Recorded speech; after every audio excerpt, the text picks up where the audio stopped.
Good morning students, this is your Alka Jamla. I hope कि आप लोग अच्छे होंगे, घर पे होंगे एंड सेफ होंगे।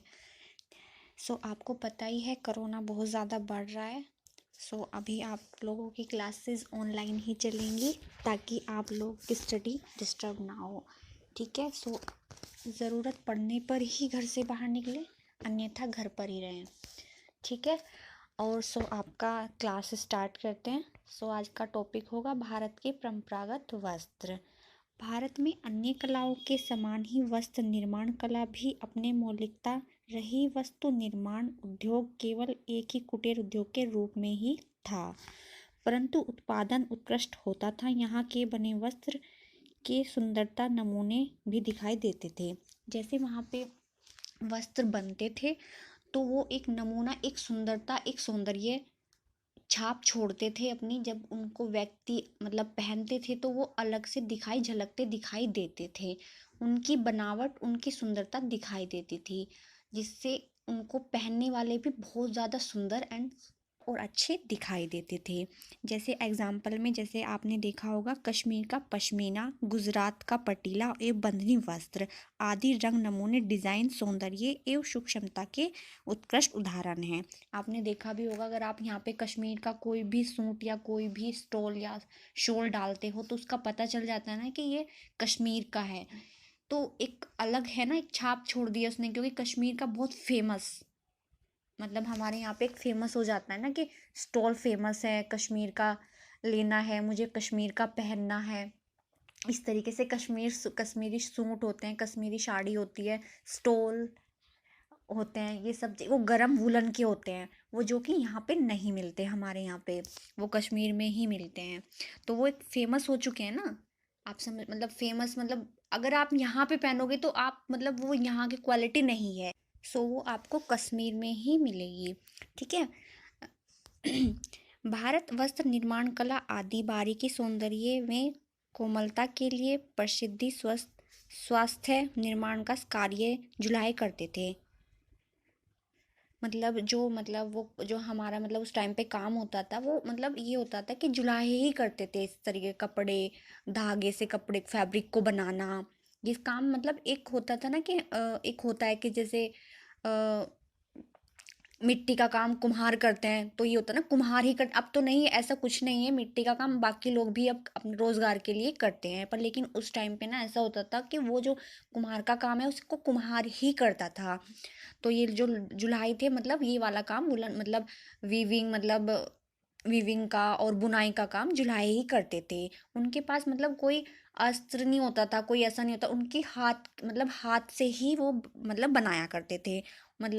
हाथों का ही उनका एक होता ना, क्रिएटिविटी उनकी हाथों से ही थी। जो भी डिजाइन करते थे वो हाथों से ही करते थे, उनके पास कोई ऐसा अस्त्र शस्त्र नहीं होता था।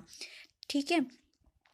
उनके यहाँ पे एक परंपरा थी कि अभी पिता कर रहा है, अभी बाबा कर रहा है, फिर पिता को मिलेगा, फिर बेटे को मिलेगा, पोते को मिलेगा। एक परंपरा चलती रहती थी। इस तरीके से होता रहता था। वे यह कार्य बिना किसी यंत्र के केवल हाथ से ही किया करते थे। यह कला कुछ पारिवारिक तक सीमित थी। पिता के पश्चात पुत्र को यह कला विरासत में मिलती थी। धीरे धीरे यह कला पीढ़ी दर पीढ़ी बढ़ती चली गई, इसका विकास होता गया। ठीक है। इस तरीके से, जैसे पोता, फिर पोते की फैमिली हो गई, फिर आगे फैमिली बढ़ती जाती है ना, इस तरीके से ही विकास बढ़ता चला गया। ठीक है। उसके बाद क्या होता है, उसका विकास होता गया। कुछ वस्त्र के नामांकन उनके निर्माण स्थल के आधार पर ही किए गए हैं। जैसे कुछ नामांकन जैसे कि कुछ नामांकन जैसे कश्मीर का हो गया फैब्रिक, वो कश्मीर में ही मिलेगा। ठीक है। ढाका, ढाका की मलमल, जो जैसे ढाका की मलमल हो गई, वो ढाका में ही मिलेगी आपको। यहाँ ये है, उधर से आ जाते हैं। जैसे एक सीजन होता है, जैसे आप ले लो कॉटन के फैब्रिक है, वो आपको जितने गर्मियों में मिलेंगे वो आपको सर्दियों में नहीं मिलेंगे, वो क्वालिटी नहीं मिलेगी। जो सर्दियों में जैसे जो सूट आते हैं, बाहर से आते हैं या कहीं जहाँ से भी आते हैं, वो आपको सर्दियों में ही मिलेगी। उसकी क्वालिटी आपको गर्मियों में नहीं मिल पाएगी, जैसे कि सर्दियों में मिल पाएगी आपको। ठीक है।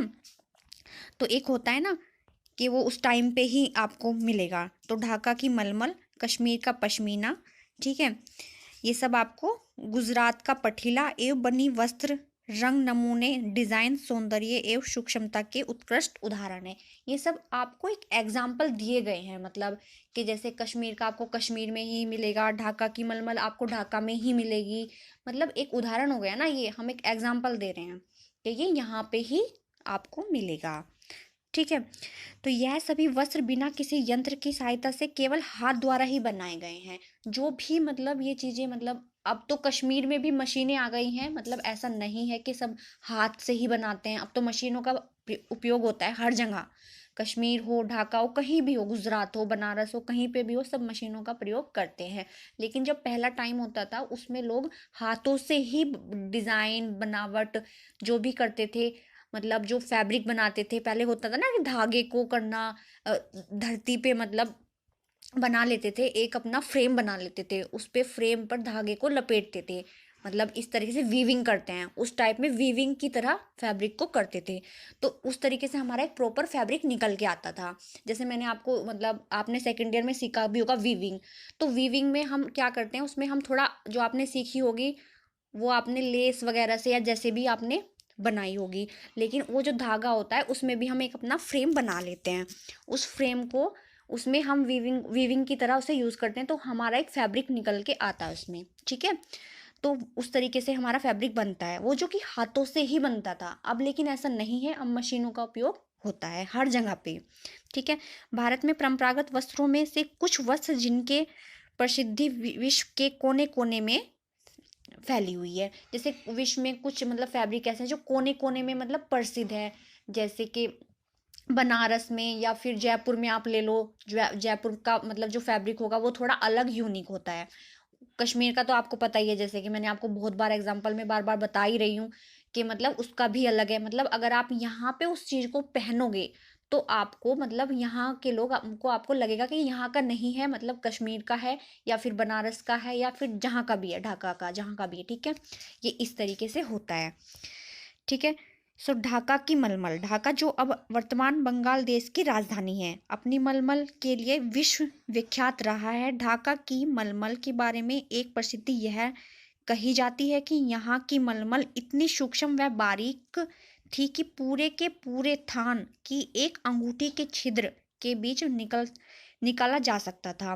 पूरा थान एक दियासाई की खाली डिब्बी में रखा जाता था। मतलब उसका फैब्रिक इतना सॉफ्ट, इतना बारीक बनाया जाता था कि जो अंगूठी की छिद्र होता है ना उसमें निकल जाता था। वो इतना बारीक, इतना सॉफ्ट होता था। अब देख लो आप उसको, मतलब जो हाथ में उठाओगे इतना हल्का, इतना मतलब होता है ना एकदम सॉफ्ट, उसको आप एक हाथ में भी रख सकते हो। मतलब तो वो उसकी अंगूठी के छिद्र से भी निकल जाता था। और एक मतलब दिया सिलाई होती थी जो कि एक डब्बी होती थी, वो उतनी सी डब्बी में ही फैब्रिक रखा जाता था। मतलब इतना सॉफ्ट और इतना मतलब छोटा होता था वो। मतलब वैसे अगर आप उसमें खोलोगे या मतलब कुछ करते या कुछ भी हम डिजाइनिंग बना सकते हैं, जैसे कि भी हमारा बन जाता था। लेकिन वो इतना सॉफ्ट होता था ना कि उसमें आप एक मुट्ठी में भी और एक डिब्बी में भी, छोटी डिब्बी में भी बंद कर सकते थे। ठीक है। ढाका की बनी साई भी अपनी सुंदरता, सूक्ष्मता एवं हल्केपन के कारण काफी प्रसिद्ध थी। मतलब वो अपने हल्केपन और एक सॉफ्ट, जैसे मैं आपको बता रही हूँ कि बहुत सॉफ्ट होती थी, उसी के कारण वो प्रसिद्ध थी। ठीक है। लेकिन पहले जैसे सौंदर्य उनमें अब देखने को नहीं मिलते। मतलब जो जितनी सुंदर वो पहले होती थी, आज के वर्तमान में अब नहीं मिलती है वो।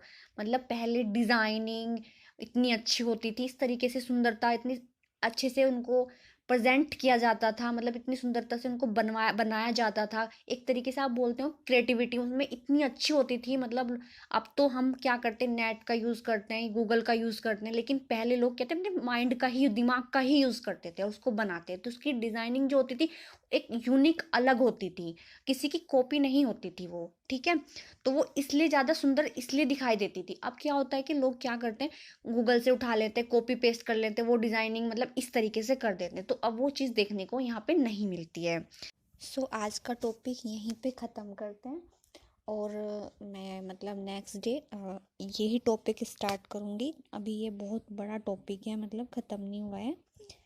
सो नेक्स्ट डे टॉपिक स्टार्ट करेंगे। ओके। तब तक आप घर पे रहिए, सुरक्षित रहिए। Bye bye.